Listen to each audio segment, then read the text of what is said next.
They're gonna kill the love of my life. David! If I don't go back to what I was doing. Our line of work is quite brutal and quite ruthless. How far would you go for love? You steal truck, bring it to me. Then you make your money. Is it dangerous? Of course it's dangerous! Nicholas Hoult, Felicity Jones, with Ben Kingsley and Anthony Hopkins. All this trouble, all this pain, for love. Collide. Now playing. Rated PG-13. May be inappropriate for children under 13. Blog Talk Radio. Good morning. You have reached Venus Unplugged, your virtual heartbreak hotel. This is your host, Llorraine Neithardt, on this glorious morning. What we're doing here, we are exploring all things Venus, from psyche, beauty, heartbreak, awakening. This is your virtual heartbreak hotel, so anything that has to do with the heart, all right, both is discussed here. And next couple of weeks, we're going to be looking at and exploring the holy land of the unconscious, the dream time. Dreams are sacred. And that's part of what I like to offer is how do we approach? What's the etiquette? You know, everything has an etiquette. We can insult, we can be insulted, okay, by somebody. What they're saying can have truth and be a gift, but they say it in a way that just doesn't work, all right? And we need to approach, since the dream time and psyche is sacred, it's profound, it's archetypal, it is not human, so we cannot, would not behoove you to demand from psyche or have a temper tantrum because they got eternity, all right? So do you, but not necessarily in this form. So the dream time that we're working with, I've been working with dreams since 1985. I've got like 7,000 dreams in my computer. So that's a lot of homework. But it's my connection. It's my connection to the divine. It's my connection to my blind spot, what I don't know about myself, and I want to know.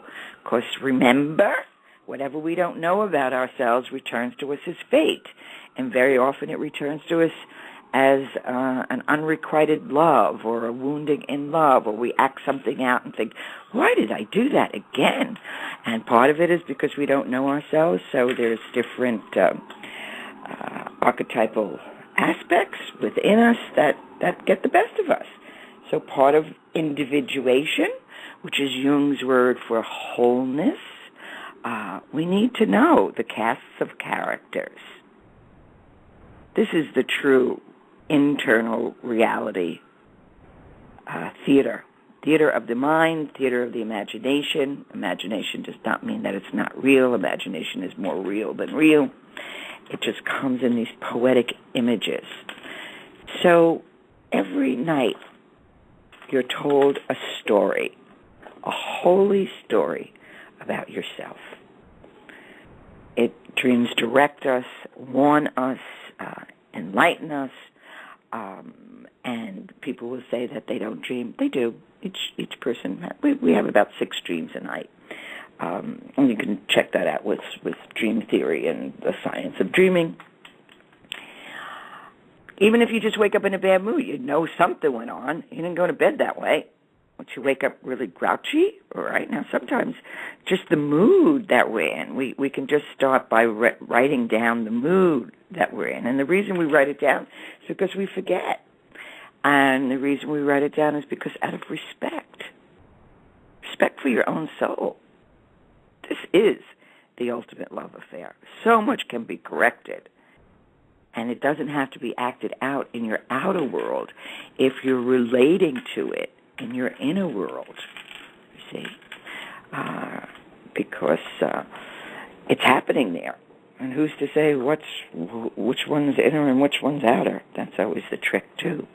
So last week we discussed a little bit about the structure of the dream, so I'm going to go over that. And as usual, I always think, I can wrap this up in an episode or 1 or 2, but that's not true because this is so rich. And if I can share and help to have people understand the wholeness that is in the dream. It's connected to heaven and hell. It's universal. It's you. It's you. It's how the divine or your higher self relates to you. So, as I mentioned, usually people have about 6 dreams a night. And last week we talked about, creating a place. Now, I happen to to get a beautiful book, and I write my dreams down first because I want them to go through my nervous system, because it's living. And sometimes when you wake in the morning, you don't know. It could be because I have Pisces rising, so I'm just always in that state. But it's that feeling, all right? And something has occurred. Something's going on. You're not quite in your body yet. In some traditions, we shouldn't have an alarm wake us up. We should learn to wake up naturally, because, like, the alarm clock is the enemy of dream retention. Okay, in some esoteric beliefs, if we wake up with an alarm clock, okay, sometimes the soul can't get back into the body. There's some feelings about that. And then we kind of feel off all day. I mean, you don't lose your soul. That's impossible. But it's kind of comes in a little crooked, so we feel off for the day. So we are going to write down the dreams immediately. Sometimes because I've been just doing it for so many years, and my retention, actually, with me, it's like if a dream really wants me to write it down and I don't think I have time, it will follow me around all day. And every time I turn around, there it is, disrupting what I want to get done. So it's like okay, all right, I'm going, I'm writing it down. Jeez, nag. My dream nag, my beloved dream nag within. Okay. And it's an art. For people that think they're not creative, yes, you are. You're creating every night. And just by touching that, or just the respect, just the feeling, I dreamed, I don't know what it is, but I know I'm open and receptive to receive its message. I'm open and receptive to see its images. And eventually it will come, because Psyche doesn't want to punish you. We punish ourselves by our own ignorance. We punish ourselves because we don't understand love and its nature. We think, love can just be we can just make a list and get what we want. Well, it's much bigger than that. And this is what people are, collectively starting to wake up to, this profound energy of what love is. We've made it a 4-letter word, and it's so much more profound. And in the dream, the love, that energy, that psyche, is giving you your dream story every night. That's awesome. So first thing we do is we write down the dream immediately. So have a book. Some people record it and then transcribe it. And when you write down, this is kind of what the structure is, you write down the dream immediately, and then you look at the dream. And now, sometimes we can just get to writing down the dream, and then on the weekend or Sunday or whatever is your holy day. I always suggest people get a holy day, a day that they just work with their soul. It could be a Thursday evening, 3 hours a day, where you just, and you take it out, because your soul's giving you everything, so it's worth it to have communion with it. Or even if you can only get an hour in, you get an hour in. Go walk in the park, talk to the trees, and reflect on your dreams. All right, that's one way. So we write down the dream, then we write down the associations. Where did the dream begin? That's the locus, LOCUS. And then the people, the events, the time. The dream will tell us. It's like Once Upon a Time. The dream will tell us. Last time I had a dream, I was traveling to Italy. So then I look at what is Italy. So just by that, because I've been working on dreams for so long, for 20 years I only dreamed in France. What's a Bronx girl doing in France? Who knows? Past lives, the memory. Usually it's Paris. So that's a strong archetypal image, okay? Whether it is Paris because it's ruled by Virgo or because that was the original site of the Isis mysteries, the Great Mother and Venus. Perhaps. Many, many things. And that's the beauty of this language. That each time you work with it, you get a deeper understanding. And the psyche will only give you what you can handle. It's not there to destroy you. It's there. It can be a hard taskmaster, which we can all use a little bit of, because the ego wants to run wild. All right. So events, times. Where is the dream occurring? The location. Is it childhood? Is it adult? Is it a time of sorrow? Is it a time of great joy? Is it a time you missed? All right. And then, who are the characters there? Are they real? Are they imaginary? Are they loved ones? Are they enemies? People of the past? Where are they located in time? You knew them in high school. Was a stranger that you met. Somebody you saw on television. Sometimes we have movie star dreams. Okay, it's not about the movie star. It's about what they represent. So in that time, in those people, then they can have an objective level, okay, or a subjective level. The objective level is what they represent to you, to your conscious mind, all right, and the subjective level is the metaphor, okay. So these can be characters represent values. Somebody you know may be deceitful, and you really don't like them. So if they show up in your dream, guess what? You have to ask. See, and the greatest deceit is self-deceit. And a lot of times, psyche wants us to grow, and we stubbornly hold on because of security, whatever the hell that means, all right? But the unconscious is moving us. It's like I know just because the location of my dream has shifted in the last week or so, I know something big is moving inside of me. Of course I have apprehension. I'm human.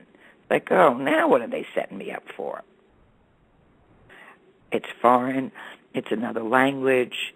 It's not heritage. All right. Let's say I'm German and Irish, so if I dream in Germany or in Ireland or something, it's like that. Then I know I'm with my ancestors. Italy, okay, not sure what that's about. Okay, but in my dream last night, I managed to get to Italy with no luggage, no baggage, and no passport. So now I have to work with, okay, what would that mean? I mean, on a very positive level, it's like, whoa, traveling without baggage, that's kind of cool. Just showing up, what freedom is that? Okay, or am I leaving town without taking with me what I have to take with me? The passport is my identity. I suspect that's something that's going on. My identity, my passport, it's changing, it's shifting. Now, although in the dream it was like, wow, how am I going to get into this country without a passport? And how did I get this far without a passport? So you begin to ask questions, not hysterical questions, but questions. What does this mean? Try to have an attitude that the most beloved of the beloved is showing you, giving you this story. And it has highs and lows, and it has tension. The tension is usually the plot. Oh, God, that made me so nervous. So then I got to look at what made me nervous about that. Where is it indicating of letting go? Just flow. Don't worry about whether you have permission or identity, in the outer world. You can get there. All right. So we look at that, all right? And so we have it on an objective level, characters that represent values. Of subjective, is this person were to represent a value, what would that be? If you dream of someone who you admire so much, it's like you've got that characteristic too. but you may not be conscious because you're giving your gold over to the other person. And the dream is indicating, wait, you have that too. Or it can be indicating you need to develop that. If you can see something in another, you got it in yourself. Otherwise, you would never recognize it. And that's positive and negative. Okay. And so psyche is timeless, and it will draw on whatever it can. That's the plot. So it just drops you in the middle of Siberia if it needs, frozen and cold and foreign. Frozen and cold and foreign, not exactly comfortable, okay? But what would be frozen and cold and foreign in you? Sometimes that's holy energy that we have locked. It's an electrical energy we have locked in our system, and we can't release it. It's frozen in time. Fear freezes us. So it's incredible what the dream time tells us. So then we get the plot. That's the story, what's happening. And if the story does not end, it's an open story. It means we are working on something. I had one dream motif that lasted years. And it was a real, oh my goodness, it took so long for me to, and a deep patience and understanding. And this dream would rattle me every time I had it because I couldn't get to it. But eventually, in time, it was revealed to me. So then we write down associations for the different characters in the motif. And the road to the dream is, we can feel its metaphoric nature. And those images are metaphor. Sometimes it's after you write the dream down and you're working on it, probably not that day because you've got to get up and into the day, but when you go back to the dreams, read it out loud. I told you that. Jung used to read his dreams to the farmer. The farmer had no idea what he was talking about, but because he read it out loud and got mirrored by this man, okay, Jung was able to hear and look at things. Now, sometimes we lack objectivity about a dream. So we look, if somebody else was telling you this dream, read you your own dream, what would you see? What would you feel? Associate, and then write down the associations. It's like composing music. Only it's the music of images in your soul. Because there's the center of your psyche, the center of the dreaming, is the center of wisdom. It's the wisdom of nature. Not there to torture you, there to teach and have you relate. And so the direction that the dreams are showing you, what repeats again and again, what are the motifs, the basic patterns and the questions that call to us. We may not even know we need to ask the question. That's an open sesame. What is this question? The power of the question. The answers are usually the same. It's the question. It's like I tell clients, don't ask a question you're not ready to live. Because once you have that answer, you have to live it. So according to Jung, the dreams are a way of communicating and acquainting yourself with the unconscious. Dreams are not attempts to conceal your true feelings from waking mind, but rather they are a window to the unconscious. They serve to guide the waking self to achieve wholeness and offer a solution to a problem you are now facing in waking life. So there are times before I go to sleep, I'll ask, please, I call the dream world beloved, because it is my beloved. It's the sacred realm that we all have access to. And the access is easy. We just put our focus and attention on it. And it's like tilling soil. Not that I would know what tilling soil is about. I was born in concrete. But There we go. So it serves as a guide to the waking life to achieve wholeness and offer a solution to the problem you are now facing in waking life. So I ask, please reveal in a way that I can comprehend. Now, my waking life may not be able to comprehend it, so I, work with it's good to get some dictionaries on symbols. Very, very important, because it's amazing how many associations we can make. So, like the Book of Symbols is one. There's a fabulous one by Caspari, Casparir. It's The Animal Life and Nature and Myth in Dreams. Awesome, because you'll dream of an animal, and that's something you're working. It's a brilliant little book, okay? And then we've got the Dictionary of Symbols, and then we have an illustrated encyclopedia, Tradition of Symbols. That's by J. Cooper. So we're not looking at dreams to win lotto numbers, as some people do, although the numbers in dreams are like, that still baffles me. I can just about, handle that, okay, because numbers are so profound. I mean, I just stop when I have numbers in my dream, because I know that is a sacred language within a sacred language.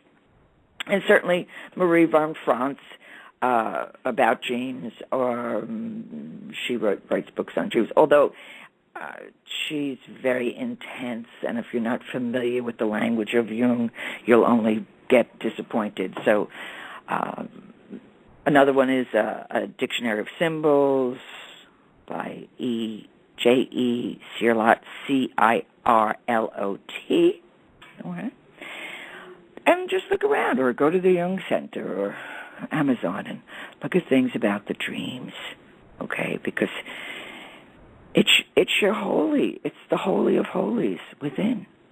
And the more you work with it, the more you work with psyche, the less you have to live it out in heartbreak. Because, what's happening in the outer world is reflective of what's happening in the inner world. So it tells us. It informs us. It wants our highest good. And sometimes can be very, very ruthless. So psyche's not sweetness and light. Okay. And, of course, there's Jung's work on dreams, which is for the sturdy of heart, because Jung writes in a very specific manner, and it takes a little getting used to. So don't be intimidated. Just work with it. So now what we have, so Jung views the ego as your sense of self and how you portray yourself to the world, okay? Part of Jung's theory is that all things can be viewed as paired opposites.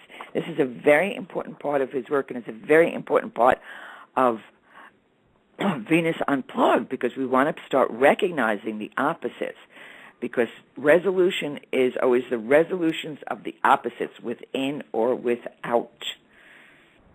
When we learn to see life in this way, we're not splitting everything. Everything doesn't come black and white or war and peace. There's a third factor that happens. So in dreams, it's resolutions symbolically. So his theory about the pair of opposites, so when we see it as good and evil, male or female, love and hate, so working in the opposite to the ego is the counter-ego, or what he refers to as the shadow. The shadow represents the rejected aspects of yourself that you do not wish to acknowledge. The shadow is more primitive, somewhat uncultured, and a little awkward. Now, the shadow isn't negative. When it's time for you to develop an aspect, let's say writing. I don't see myself as a writing, but writing keeps on coming up. So it's going to start haunting me in the dream. I lose a book, I go to writing, I go to a different country without a passport. It starts telling me, it starts informing me that whether I think it's time or not, or I can do something, I can't do it, it's time to discipline myself and work on that. It's all work, but it's delightful work. It's profound work. And it's work, because as you individuate, you have it for all of eternity, not just this lifetime. So dreams are a way of communicating with the unconscious. Jung believed that the dream images reveal something about yourself, your relationships with others, and situations in your waking life. Dreams, dreams guide your personal growth and help in achieving your full potential. And that's pretty cool. Because you may not have the time or resources or way, but within you do. The ancients always started their morning off with the dreams. The dream time is informing us. And by simply discussing what is currently going on in life, it can help you interpret and unlock the cryptic images of your dreams. Now, Jung's method of dream interpretation is placed more on the dreamer. He believes that all possess the necessary tools to interpret your own dreams. There is no one way to interpret a dream. The meaning of your dreams is a personal judgment, and it's up to you to how to interpret them.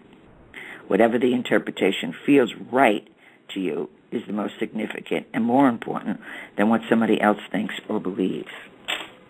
So it's very personal language. It's how the divine works with you. And it's infinite, because the dream time is past, present, and future simultaneously. That's awesome, right there. You have access every night.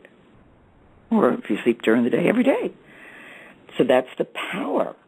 Now the characters, we're going to go through the archetypes of the dreams. So these characters that we're talking about in the dream, these are what are called the archetypes. And the archetypes are these powerful forces. They are the dream symbols that possess the same universal meaning for all men and women. It's the phenomenon of the collective unconscious. So while dreams are personal, your personal experiences often touch on universal themes and symbols. These symbols are believed to occur in every culture throughout history. And Jung basically has 7 archetypes that he works with, but there are many more, right? But I just don't want to overwhelm you. So the persona, Persona, is the image you present to the world in your waking life. In astrology, that's your rising sign. It's your public mask. In the dream world, the persona is separated by the self. Now that's the self with a capital S, S-E-L-F. The self may or may not represent you physically, or may not behave as you would. For example, the persona can appear as a scarecrow or a beggar in your dream. However, you still know that this person is you in your dream. Sometimes that will happen. The other day I had a dream and there was a male figure, but it was bigger than life. So I knew it was an archetype. I knew it was greater than, but it was very, very kind. And so it was this archetype that, through love and kindness, was trying to show me, the next step, what I have to be looking at. What do I need? And of course, I take this incredibly seriously, because it's also whatever I need and learn, I can give to others. I can interpret for them with a greater skill, a more profound skill, because I understand the depths. Okay. You're going to have to listen again next week, because then we're going to go over the shadow, the anima, the divine child, the wise old man, the great mother. We've got more to do, but the English lady has told me I got to bounce. And so write down your dreams, or at least feel them in the morning, even if you can only give 30 seconds to honor your soul. Blow it a kiss. Say that. As I'm going to blow you a kiss. And next week, same time, same place. And also, trip to Lilydale for those who are interested in mediumship, who have have somebody, a beloved, who has passed over. Lilydale is a town up in near Buffalo with all mediums. Some are better than others, but that's for you to discover. So just Google Lilydale and take a trip, take a road trip. I took a road trip with Ann and my friend Tina, and we had a fabulous time. And all had deep experiences. So for those who want a message from the dearly departed, or sometimes not so dearly departed, there's that experience too. But it's very real. These people are gifted. So, as I said, some more than others. So next week, go on LorraineNeithardt.com we're going to archival the last year's radio episodes. They're not up on Blog Talk Radio. Set up an appointment or write me a note. Ask me a question. Have an absolutely glorious week. Bye. They're gonna kill the love of my life. If I don't go back to what I was doing. Our line of work is quite brutal and quite ruthless. How far would you go for love? You steal truck, bring it to me. Then you make your money. Is it dangerous? Of course it's dangerous. Nicholas Hoult, Felicity Jones, with Ben Kingsley and Anthony Hopkins. All this trouble, all this pain, for love. Collide. Now playing. Rated PG-13. May be inappropriate for children under 13. Collide. Now playing. Rated PG-13. May be inappropriate for children under 13. Collide. Now playing.